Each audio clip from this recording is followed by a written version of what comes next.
This is the moment we've all been waiting for the thousands in attendance and the millions watching around the world. Let's get ready to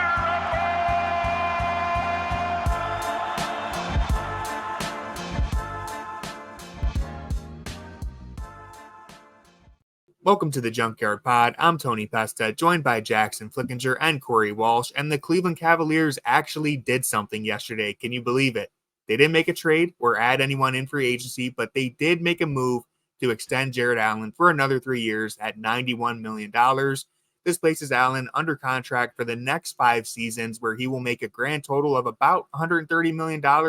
Now, before I pass this along to Jackson and Corey and get their thoughts, I want to get this out of the way and kind of set the stage here to remind everyone that this isn't the salary cap from 10 years ago.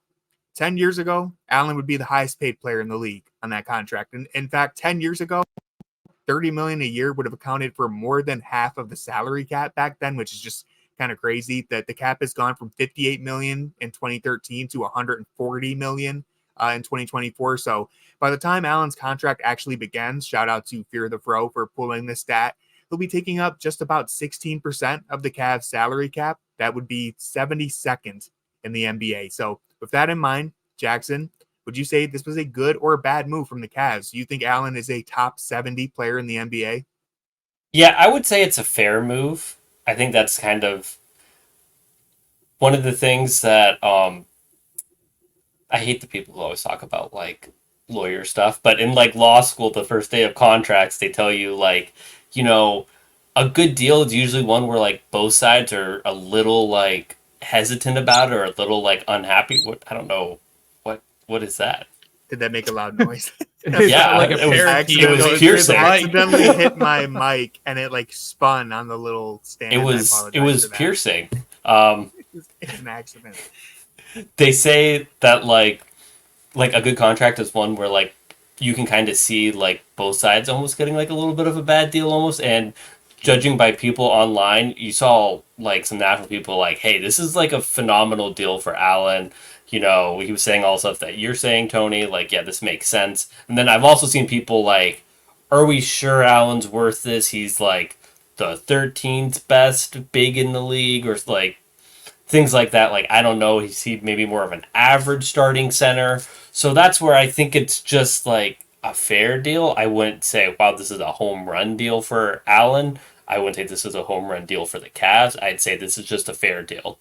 I feel like when I first read it, I was like, I feel like the first thing that came to my mind was the Cavs are just trying to retain the asset of Jarrett Allen. And even though his name is the most commonly thrown outside of Darius in trade discussions, that I felt like the Cavs just kind of looked in the mirror as like, if we're not going to trade him, it doesn't decrease or increase his value. It probably increases his trade value if we just get a longer term contract. So then, because they kind of have basically stated they're running back next year with the core four, that would leave Jarrett on an expiring contract, and opposing teams who would be interested in Jarrett Allen wouldn't be as excited to hitch their wagon to someone who could just leave the following year. So I kind of felt like this worked well for both sides, both as Jarrett as the player for when his trade value will be higher, and the Cavs can benefit off that as well.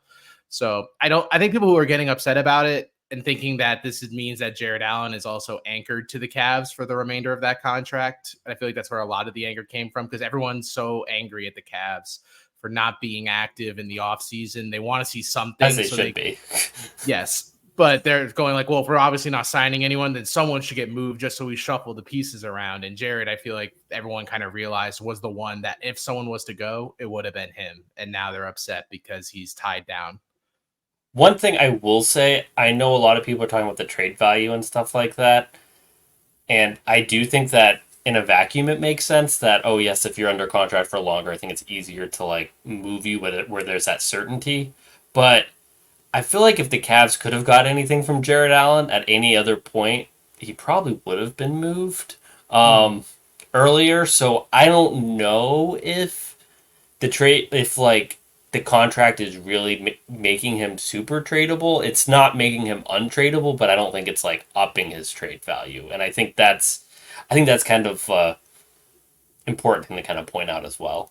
I feel like for GMs when they come with these trades, though, they can't turn to their fans and be like, we put all these assets towards Jarrett Allen, who has 1 year left, who has the option of leaving.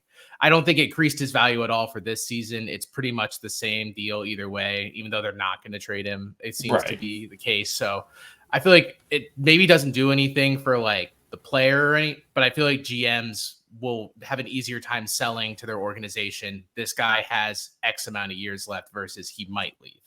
Yeah, and I'm not saying that it doesn't like help. I'm just saying that I don't think it's like, oh, Jarrett Allen went from like, oh, you can't trade him to like, oh, he's on a 5-year contract now. Yeah, you can get him, you can move him easily. So that's where I think it's kind of like somewhere in the middle between that. I don't know. Yeah, I just don't think this really has much of an effect. At least I don't think it has any negative effect on his trade value. I'll just say that. Maybe it has a positive effect. Maybe it doesn't have any.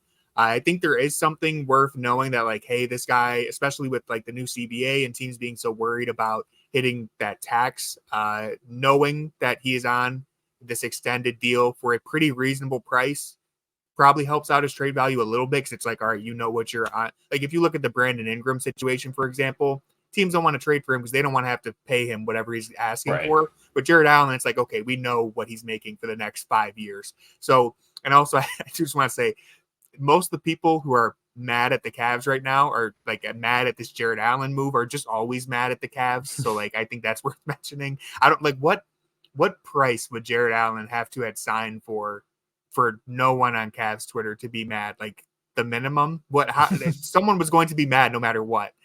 This deal, I think, is very fair, especially when you look at, like, I think you could argue Allen has been the second most helpful player on the team over the last 2 seasons. Obviously, Garland and Mobley have the higher ceilings and they've had higher peaks, but Allen has consistently been there to anchor the floor. You can rely on him every night. I don't think the Cavs even come close to 48 wins without him last year.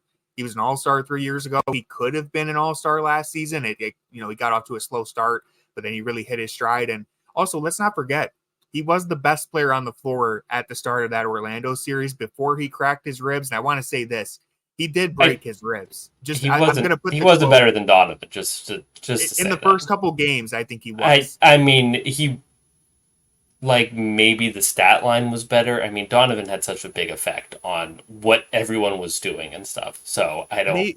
I would agree he was the best player. Mitchell was the best player by the time the series ended, but I do think, regardless, yeah. I mean, Allen was playing good in that those first 2 games, and I did just want to say, because this is something that, for some reason, this didn't really make the rounds or gain much traction. But I even looked back to make sure that I'm not crazy. This was on Cleveland.com and the Akron Beacon Journal. Kobe Altman, there's a quote I will put on screen, straight up says that Allen broke his ribs in that playoff series. I still see people, even after this contract was signed, saying like, oh, he was soft, he didn't want to play through a bruised rib or whatever. They confirmed that he broke his ribs, at least according to Cleveland.com and Akron Beacon Journal. I don't know why this didn't really seem like it gained any traction for some reason. A lot of people still don't seem to know this, but I'm going to put the quote on screen.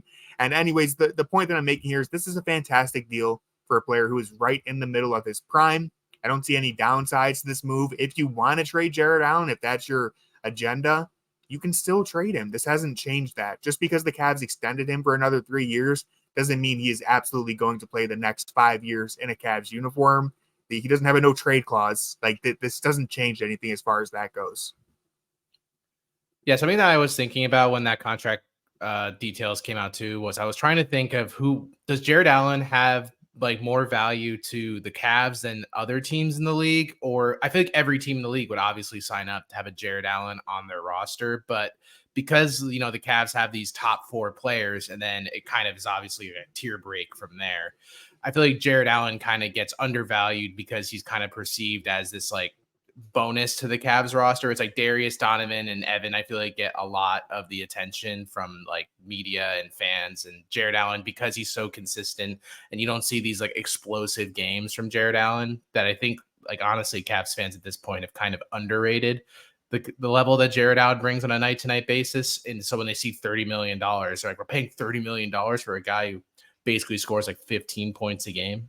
And the outrage will come from there. But I feel like if he was on it, like as we saw in that stretch where he was with Donovan and him pretty much, Jarrett Allen was a major contributor and major factor during that stretch. And I think that just gets lost on people. I think it's also a problem that I think like Tony talked about it earlier, how he was probably the second best player on the team. And I think that's kind of the problem when you have two other players that one is on a max contract and another one is going to be on a max contract, not next season, but the following season.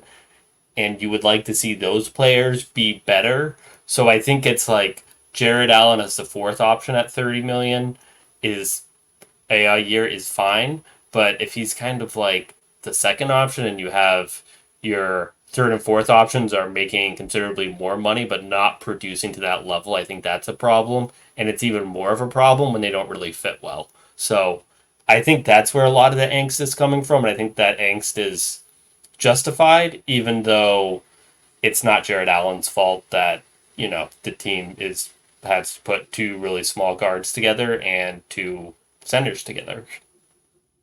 Yeah, and I think we can transition to talk about that here in a second. Just to wrap up my thoughts, I think Jarrett Allen is a fantastic player. I would say comfortably top 30, 40 player in the NBA. When you look at the fact that he's basically he was an all-star again just 3 years ago, borderline all-star this year. I think he's in that 30 to 40 range, and his salary certainly reflects that. I think the Ringer had him at 51 when I looked, or that might have been Mobley. No, I think they had Mobley higher.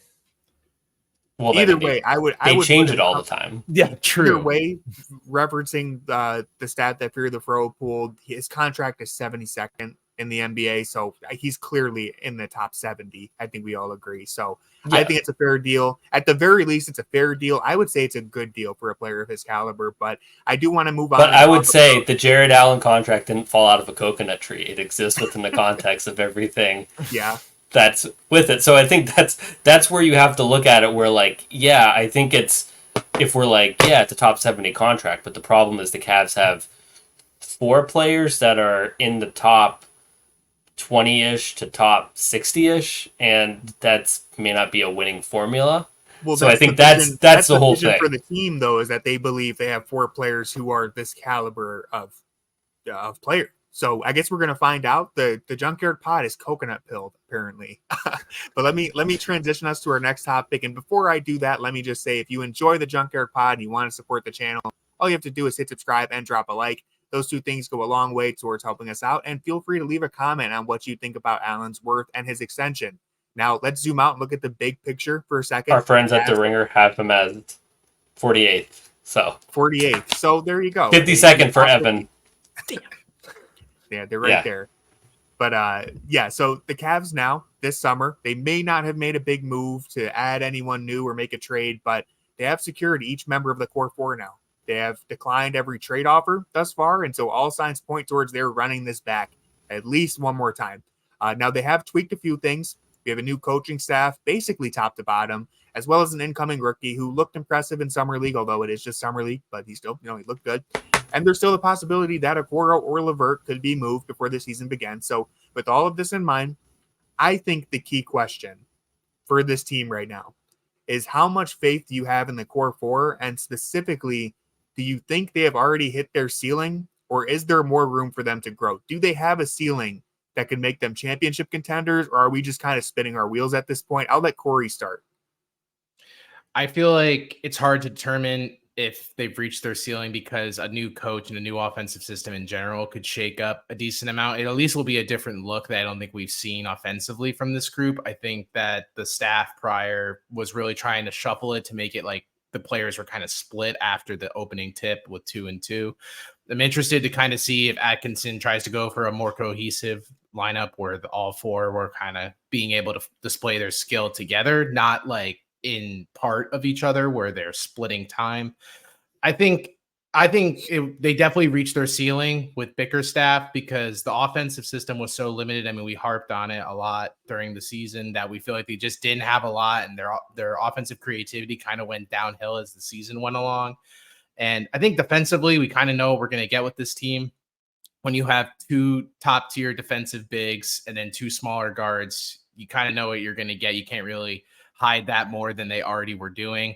Offensively, though, there was a lot of room to grow, and I think their ceiling is only determined by how the offense kind of works together. Because if we're like halfway through the season and we're still talking about how maybe having two bigs, maybe Evan Mobley isn't like the player that we thought he was going to be after the Celtics series when he shares the floor with Jarrett, just because the amount of touches that have to be dispersed around, then we kind of know that we've reached the ceiling regardless of what offensive system is implemented, because the limitations that I don't think we're going to sit here and be like Jarrett Allen took an offensive jump under Kenny Atkinson. It all really kind of relies on if Evan can take that step, because we know what everyone else is kind of able to do.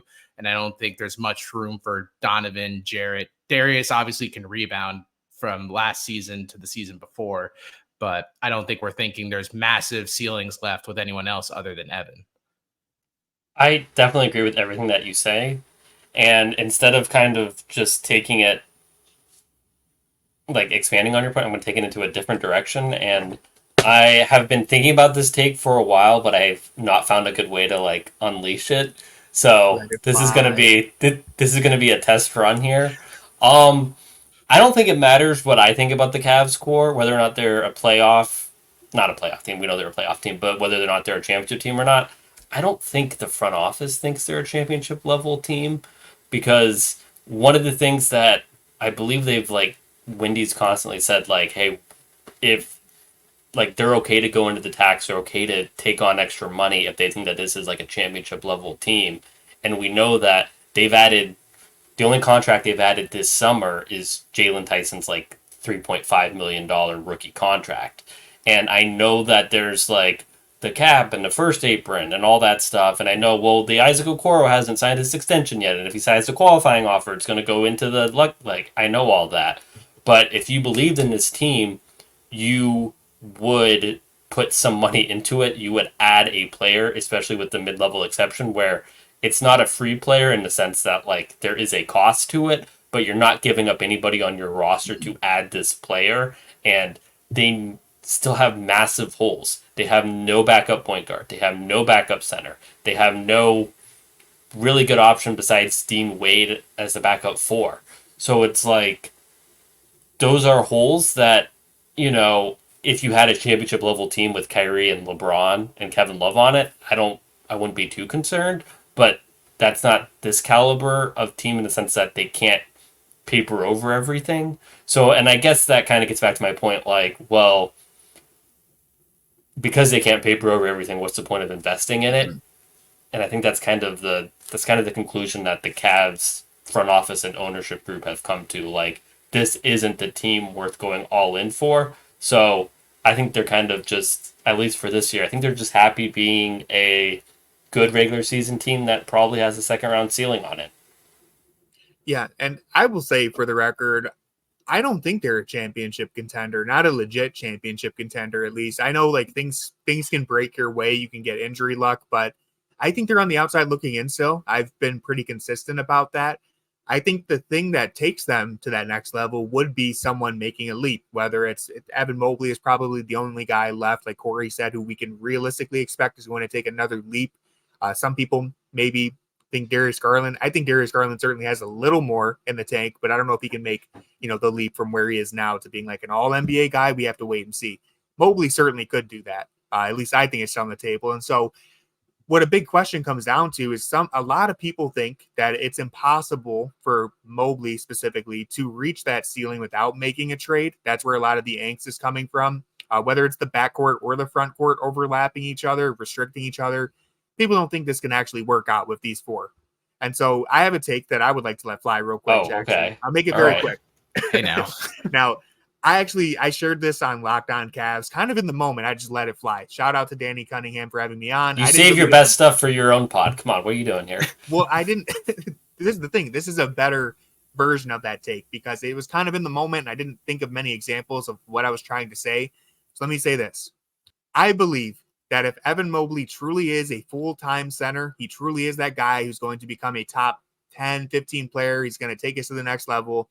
I think he will arrive at that destination regardless of who is sharing the floor with him. And what I mean by that is if Evan Mobley is going to become that good, he will force the Cavs into making a move through his play and production on the court. So let me use examples here for what I mean. There was a time when the Nuggets didn't know if they should build around Nikola Jokic or Jusuf Nurkic. Eventually, Jokic ended that debate by starting to become the player he is today. Now, that's a crazy example, so let me use one on a smaller scale. Darius Garland and Colin Sexton. For quite a while, there was a debate over who the Cavs should stick with. 2021, Garland clearly takes a leap and answers the question for us. You can find other examples, Deion Waiters and Kyrie, Stephen Curry and Monte Ellis. These things have a way of working themselves out, in my opinion. And some people might think, Evan Mobley is best suited to be a center, and he showed that in the Boston series. That would be like, hey, that's the sample size that you point to. I'm not all the way convinced that he is ready to make that leap and be a full-time center, but if that happens, which, again, if Mobley is ever going to become that caliber of player, I think it'll happen regardless because he does split his minutes with Jarrett Allen. There's opportunities for him to just dominate where he's the only big on the floor. And so until we start to see more of that, I don't feel as much urgency to split that group up because I'm not sure if it raises their ceiling in a meaningful way. The thing that raises their ceiling is Evan Mobley. So if you can find a way to make Evan Mobley the best player that he can be, then that's where you get, the Cavs truly making the leap. But Garland had his best season of his career next to Mitchell. Allen has had his best seasons of his career next to Mobley. We have yet to see Mobley make that leap, but I think until to round out, then I'll let you jump in. Until we see signs that Mobley is just bursting at the seams, he's ready to be a superstar once the Cavs cut him loose, then I'm personally I'm not panicking just yet. I'm more concerned about the supporting cast than I am about the fit of the core four. One of the things that I do think is worth pointing out about Mobley is I feel like he's somebody who needs to be pushed into that position to kind of grow. Like he doesn't and I don't know about every other example. But I think some people, they need to be like, someone else has to see the vision and kind of push them there. And then once they're in there, they see the vision and they can actually do it. I don't know if he ever will see that vision. And I think he plays minutes at the 5, and I think this is the problem, is that I think he'd be better off if they had like a real 5, if they said, Evan Mobley, you are a power forward. You will be power forward when you're on the court at all times, and we have a backup center who's actually can actually play basketball at a NBA level, that said hey, you're always going to be the 4, and that's the position you're going to learn how to play. I think he'd be better off in that kind of context as opposed to the context that he's in, which is you're going to be playing the 5, but you're going to be playing it 20 minutes a game in the second and third quarters, and you're going to be playing the 5. Sorry, I got that mixed up, but you know what I mean? He's splitting his minutes, and I feel like he's also splitting his skill tree almost. I know it's not a video game and you can increase multiple skills, but it seems like he's not getting closer to being a full-time 4, and he's not getting closer to being a full-time 5. So I would rather him pick a direction and all right, if I'm a 4, I'm going to work on these skills and these things. Okay, if I'm a 5, I'm going to work on these skills and these things. And right now he's kind of in the middle, and he's just kind of gradually progressing, but it doesn't feel like there's an end goal in mind. And I think that's where he needs to be pushed. And I do agree with you, great players will let us know when it's their time, but I don't know if that's a 1-to-1, and I think this is a kind of unique situation.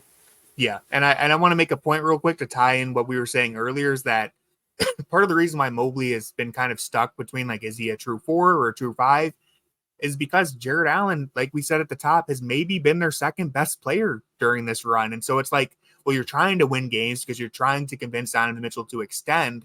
And if Jarrett Allen's just outperforming Mobley at the 5, it didn't seem like JB was ready to take that chance on forcing Mobley into being the 5 and losing games. And it just didn't seem like the franchise was ready to take that direction. Maybe Kenny Atkinson will come in and experiment a little more and say, hey, I don't think that this duo is working the way that we want it to. And he starts playing Evan Mobley more at the 5 and starts maybe even cutting down on Allen's minutes. I'm not saying that's going to happen, but maybe we'll end up seeing more experimentation.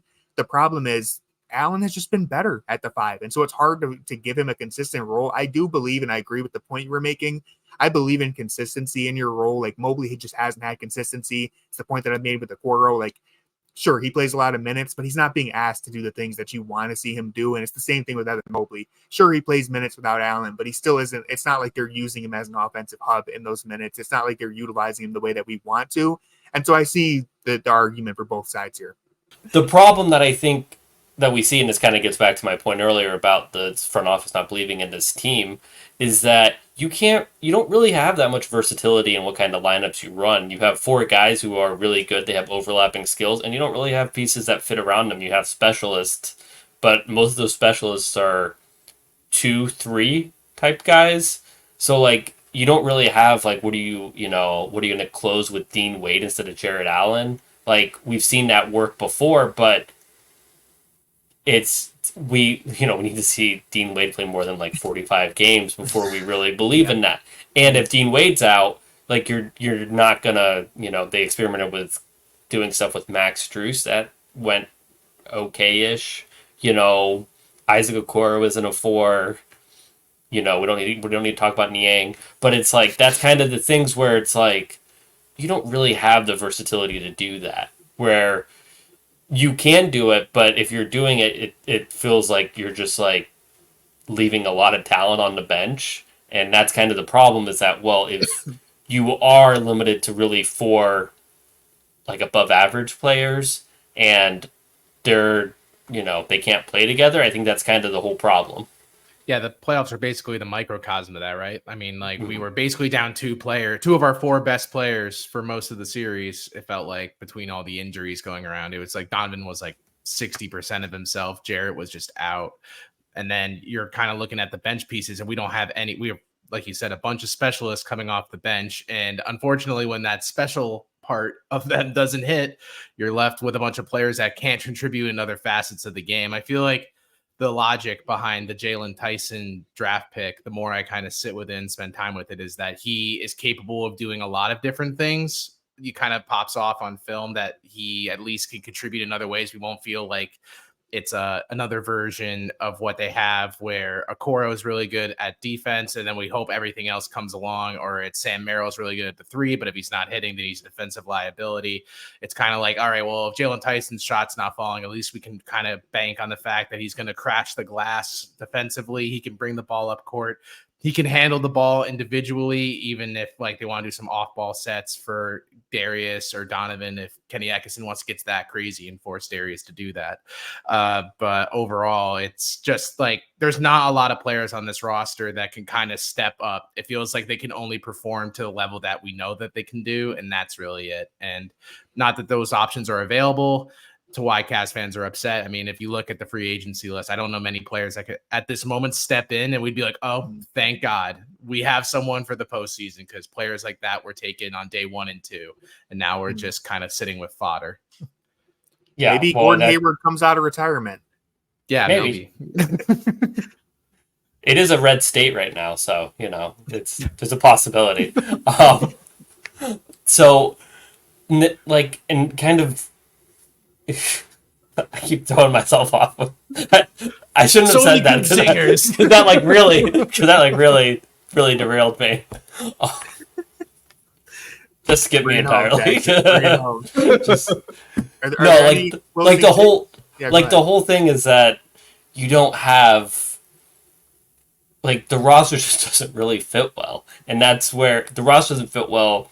The depth pieces don't complement the starters, and the starters don't complement each other, and you're not adding to that. So it's like you're giving Atkinson kind of like a puzzle that there's no way that he can solve. And it's kind of setting him up to be the fall guy, kind of in the way that they set JB Bickerstaff up to be the fall guy. I'm not saying that JB was perfect, obviously. We had our issues with him. But it's more so that, like, I don't, like, they're acting like there's a magic, like, that JB was the one holding him back, and that's kind of, like, what the message seems to be. And it's like, well, if JB was holding him back that much, and you knew this, why did you keep him around as long? And that's where I think it's just like Kenny Atkinson is not saying they're setting him up to be the fall guy intentionally, but it seems like he's going to be the fall guy because, like, the pieces don't really fit and there's not a lot of depth. Yeah, especially the narrative that's following the hire is kind of like, oh, he's going to fix all the problems. Like, our problem obviously was offensively. What was our problem last offseason? Offense. That's why we brought in 3-point shooters that didn't hit shots. Right. And then and then it's like, oh, well, JB had 3-point shooters. He just didn't use them correctly. Well, one of them's George Niang, who has to get dragged by the rest of the roster up the floor and will proceed to take the shots, not hit them. And then Max Strus had one of his streakier seasons he's had since being in the league. And then now this season, it's good. Guys, the offense is fixed because Kenny Atkinson had offensive rapport with Levert and Allen in Brooklyn, and the offense seemed to run well. His system is diverse enough that we can say it's going to fix it. But like you said, if you have 4 players and 2 of them both overlap in skill set, and then the bench players don't complement it, you're kind of like you said with the puzzle piece, except you have one puzzle piece that Kobe Altman kicked under the rug and is letting Kenny Atkinson kind of solve it, being like, where's that last piece? It's never going to find it. So it's like, how much can he maximize it? And if it doesn't meet the standard that they're kind of pushing out with this narrative of Atkinson fixing everything, then they'll just keep on going with another coach and we'll be in the same place in like 2 years. And Tony, you were saying earlier that they're not a championship caliber team, and I think that's fair. But I also think that like the bar is so much lower to be a championship caliber team now than I think it was before.